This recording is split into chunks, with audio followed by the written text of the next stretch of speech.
দেশের বাইরের গাদ্দার পাকিস্তান। আমি গত পরশুদিনকে দিকে এই সময়ে বলেছি, বলিদানকে কিছু সংখ্যক মানুষ কেউ রাজনৈতিক ফায়দা আর তো কেউ ব্যবসায়িক ফায়দা নেওয়ার চেষ্টা করছে। আপনারা শুনেছেন যে অপারেশনটা হয়েছে, অপারেশনের একটা নাম দিয়েছে, সেই নামটাকেই তারা ট্রেডমার্ক হিসেবে ব্যবহার করার জন্য অ্যাপ্লিকেশন করে দিয়েছে।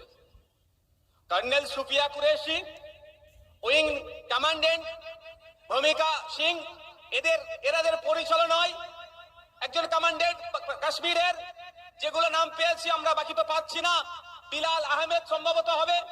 এরা যারা লড়াই করলো, জঙ্গিদের বিরুদ্ধে লড়াই করে দেশের সম্মানকে এগিয়ে নিয়ে গেল এবং যে 26 থেকে 27টা ভাইকে শহীদ করলো, তার বদলা নিয়ে আসলো, সেই সুযোগে শিল্পপতিরা এই ট্যাগলাইনটাকে তাদের ট্রেডমার্ক করতে চাইছে।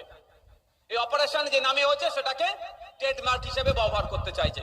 মানে আমার ভাই শহীদ হলো, আমার অন্য ভাইকে লড়াই করলো, শহীদের বদলা নিল, আর মধ্যখানে পুঁজিপতিরা, যারা ছত্র ছায় থাকে, এই অমিত শাহদের ছত্র ছায় যারা থাকে, এই শুভেন্দু অধিকারী যাদের লালন পালন করছে, ব্যবসা করার সুযোগ দিচ্ছে, এরা আমার ভাইয়ের রক্তটাকে নিয়ে বিজনেস করার চেষ্টা করছে।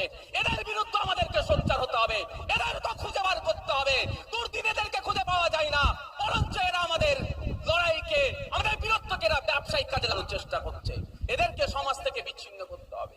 আর সাথে সাথে দুর্ভাগ্য, আমাদের 56 ইঞ্চির প্রধানমন্ত্রী আমরা পেয়েছি, কিন্তু কাজের ক্ষেত্রে দেখতে পাচ্ছি না। এই পেহেলগাঁওয়ে অ্যাটাকের পরে দুবার কি হয়েছে, ওয়াল পার্টি মিটিং হয়েছে। আজকেও একটা ওয়াল পার্টি মিটিং হয়ে গেল এই রিগার্ডিং টেরর অ্যাটাক নিয়ে।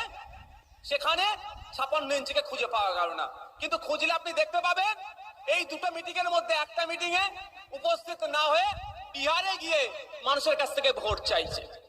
তাহলে এরা মনে হচ্ছে আপনার দেশপ্রেমিক, আর এরাই নাকি আপনার কাছ থেকে দেশপ্রেমিকের সার্টিফিকেট চাইছে।